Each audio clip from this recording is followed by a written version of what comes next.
Hi beauties, welcome back to my channel. So today I wanted to bring you guys a different sort of video. This is just going to be a personal update on what's going on in my life. For those of you that have followed me from the beginning, you'll be able to understand what I'm talking about. For those of you that are new subscribers, go ahead and check out, I want to say my first 4 or 5 videos, and that'll give you some insight into everything that I'm going to be talking about. So to start off, with school, I am in school full-time to be a chemical dependency counselor. I just finished fall quarter, which is so cool and I'm super excited about it. Ended up the quarter with a 3.6 GPA. I was excited because I just took math and English, and math is not like my forte. Other than school, I actually applied for a certification so that way I can start interning at drug and alcohol facilities in my area. I did go ahead and put in for a couple facilities. I heard back from one of them. I actually met with them today. I had an interview and they are going to bring me on as an intern starting next week. I go in for training. I'm super excited about it. It's a really amazing inpatient and outpatient facility. So it is really intensive for men and women,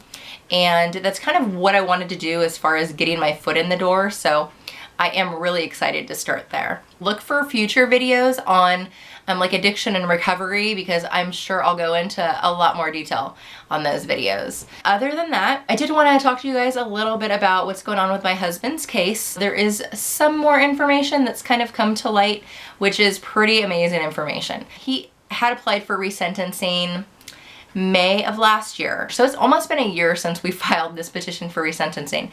I never ever thought that it was going to take this long just to get through a resentencing process. I've never been in this situation before, so everything was completely new to me. It's just a really lengthy process. It takes a long time. It took us about 9 months to prepare to file for resentencing, and then once a lawyer filed it, it can take up to 8 months once all the paperwork has been filed. So pretty much what happens, I'll just give you a quick rundown.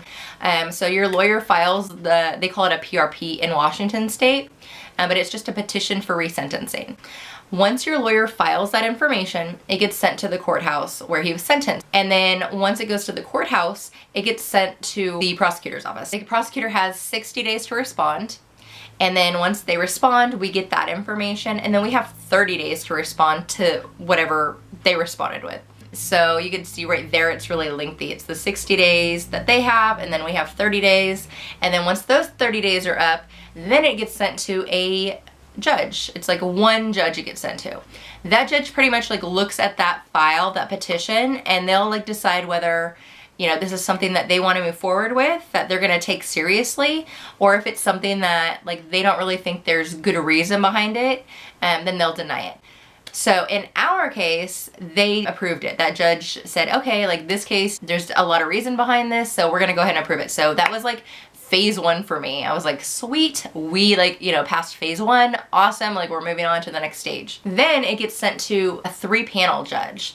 And that 3-panel judge, they'll collaborate together and they'll like decide, hey, like are we gonna resentence this person?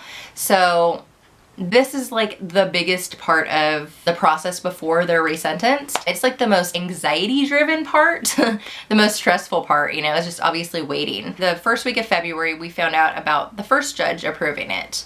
So it has now been almost 2 months, which is a good portion of time. It took us about 45 days to find out the first phase of it. Now it's almost been 60 days since then. We're assuming we're gonna find out here, I mean, it could be any day, but the latest that it can take them, they have until the first week of July. So they have up until 8 months from when this petition first went through the courthouse, and you know, everybody had sent back their responses. So they have a good 3 months still to respond to us.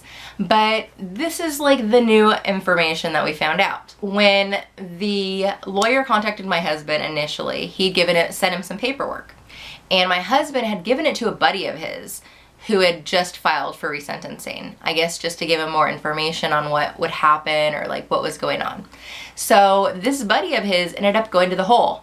And he was in the hole for like a good 2 months. And he had my husband's paperwork this whole time. So he just got out of the hole. He went to my husband and said, hey dude, like I'm so sorry, you know, here's your paperwork, you know, it's a little wrinkled. I do apologize for that. He's like, but here's, you know, what I found out from my lawyer. Apparently, any other petition for resentencing that's based off of the same case that ours is being what they call stayed. And what that is that anybody that's filed based off of the same case that we have, they will not do anything with their case. Like, they're pretty much at a standstill until the courts decide what the decision is going to be for our case. So to me, that like shows that it's super, like, they're really looking at it seriously. It's really important to them. And everybody that I've talked to says that normally when they do that, there's like a 90% chance that you're definitely going back to court. Now, we might not go back to court like initially to get resentenced.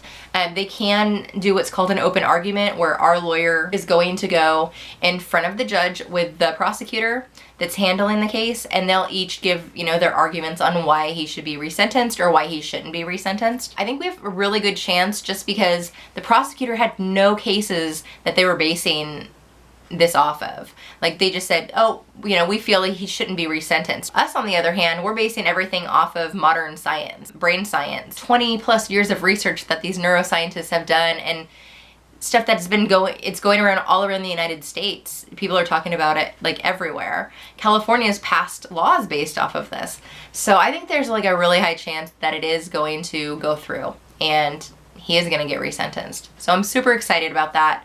I'm really anxious and I've been really like stressed out about it just because we've been waiting so long and we don't have an exact answer yet. But I guess that's with anything that, you know, you're just like waiting for an answer. You don't know, you know, what's gonna happen.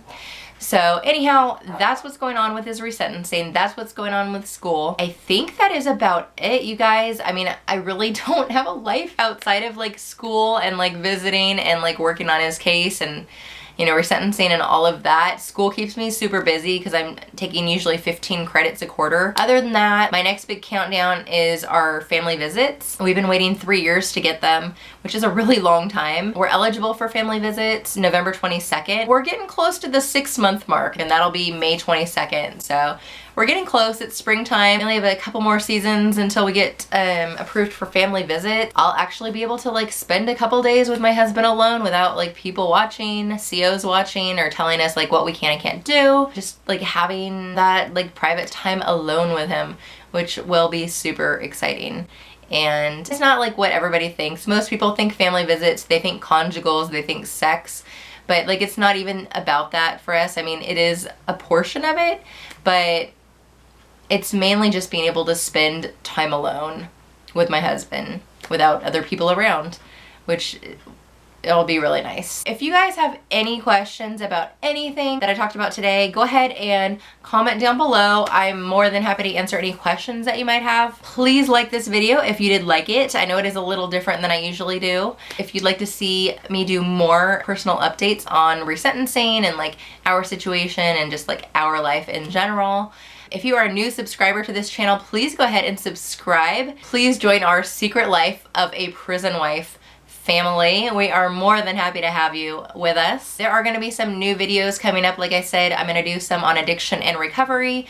I'm going to do some on PTSD because I know there is a lot of women and a lot of family members of those that are incarcerated that deal with anxiety and PTSD.